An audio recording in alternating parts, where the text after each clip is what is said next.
And welcome back to MS and Me, my story. I'd like to thank everyone who's continuing to watch and follow along and send support and love. It does mean a lot to me. Just need to up the numbers a little bit.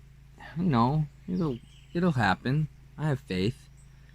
So this is number 9, and today I would like to go over the variety and the array of different symptoms I have experienced going through my 8 years of MS. So, in the first videos, I explained how I got it, and it was tingling on a pinpoint just on my thumb and my pointer finger on my left hand. That spread rapidly. Within 5 days, I was basically numb all the way on my left side down to my big toe. Pins and needles, kind of like when you sit on your hand or your leg or your hand goes asleep and it's, pins and needles. It got so bad to the point where I couldn't figure out or tell you what I was touching in my pocket. Or if I had a few things in my pocket, I went to go grab a specific thing, I couldn't physically make out what I was touching with my hands. So that then spread slowly over to my right side. It never did get as bad as it was when it first happened. Then after that, that kind of stuck around for a good year and a half, almost 2 years. My hand was kind of constantly numb and tingling. Not always to the point where I didn't have the dexterity or know what I was touching, but it was to a degree tingling and numb. I started to experience these things which I labeled them as zingers.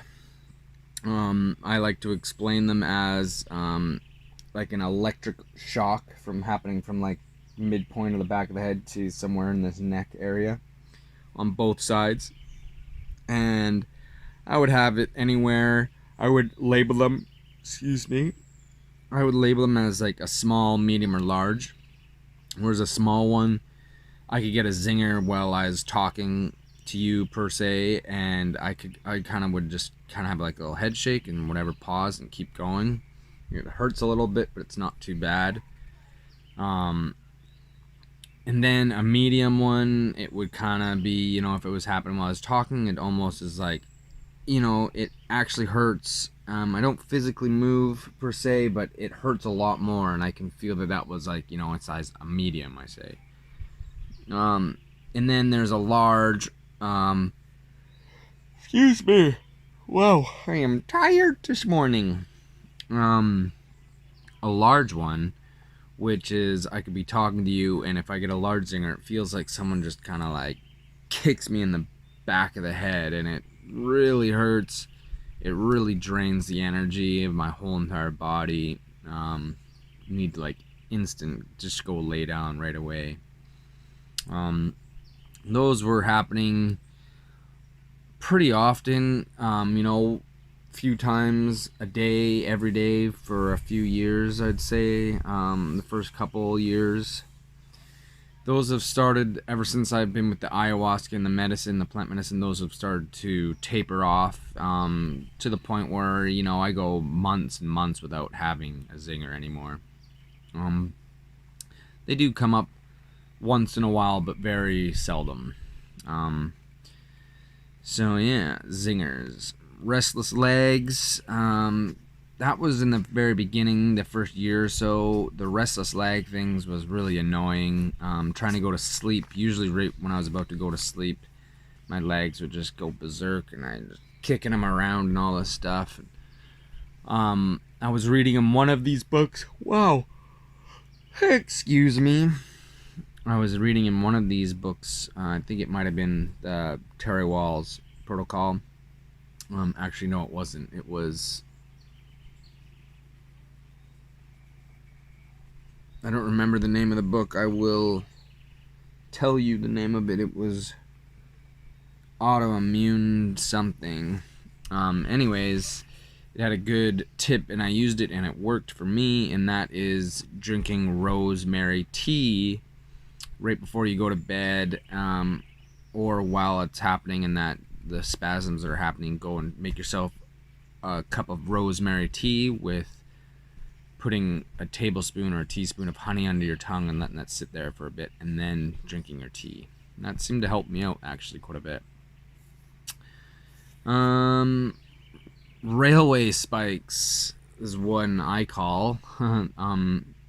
So these started a few years into it, a little bit later.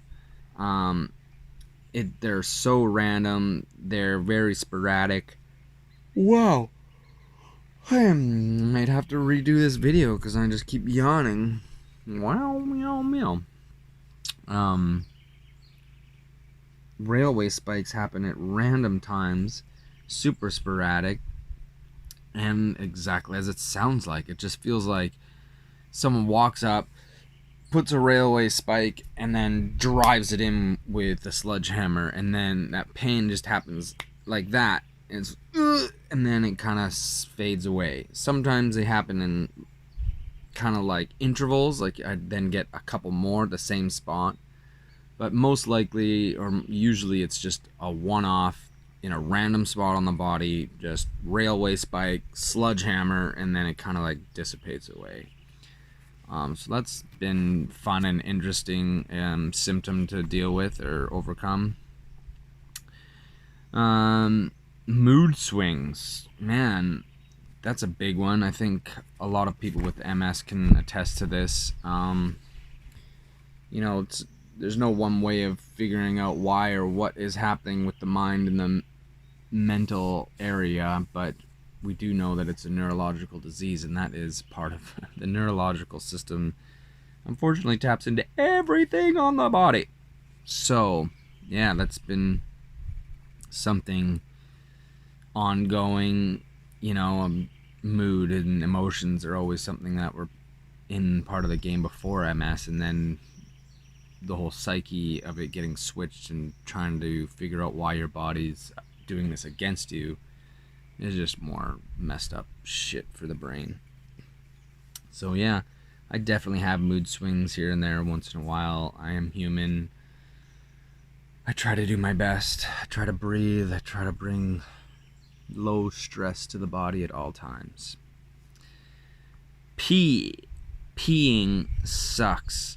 I don't know how it is for the women, if it's any different for them, but for me, peeing has become a whole different ball game. I get some pains in my pee.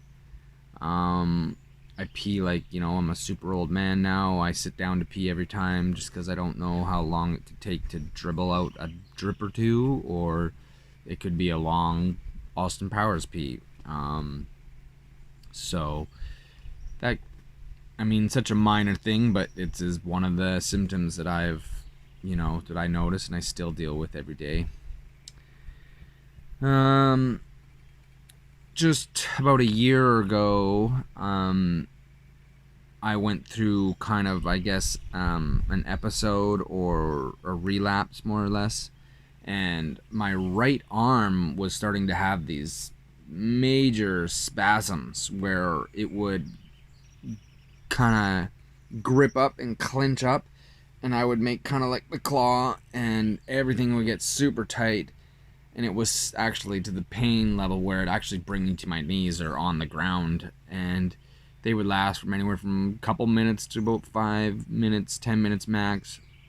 I just have to just kind of breathe it out the best I could and relax. And it happened for a good month and a half or two or so, and I get like anywhere 2 to 5 a day. It was really awkward and weird. It was out of nowhere. For the most part, my symptoms have been pretty mellow and low-key since I've been drinking and participating in the plant medicine, with a few little hiccups here and there. But yeah, that has been one of the kind of more recent episodes or relapses that I had. IBS. The irritable bowel syndrome, I think, kind of happens with just the mixing of all the foods and trying to figure out what food is the right food for you to eat. Again, everything in moderation. You know, I want to live too, so I do eat some bad foods, I guess you could say. But yeah, I'm working on that as always. I feel that I've got a low absorption rate in my stomach. I feel like reading some of these autoimmune diseases, these books, they could tie into like a leaky gut. And so I don't feel like my intestines are absorbing properly. And that's just something that I've kind of observed over the times and the time dealing with all this stuff. What else? I think that's about it. I mean, my emotions are high. I do my best. I have amazing support. My wife is a structural integrator, which is massage therapist, and I was lucky to meet her and have her in my life. And at the first few years, she was able to massage me almost every day, at least a little bit here and there on my neck. And that's, I guess, the other symptoms that I have. It's the pain, the tenderness on the back of my head and my neck it never goes away. It never has. I can press on it gently and it really hurts. I'd say 80% of the time. I can find other points that hurt way more, other points that hurt a little less, but there always seems to be some type of pain always there. Anywho, this is getting on 12 minutes. Thanks for listening and hearing all the symptoms and fun stuff that I've gone through so far. I'm sure I've missed a couple or could have gone deeper and explained some more on some of the things, but if you want to know more or are curious, please let me know in the comment box. Please like and please subscribe so you can know when the next video is up. I love you guys. Thanks for watching. Peace. Namaste. All that good stuff. Have a good day.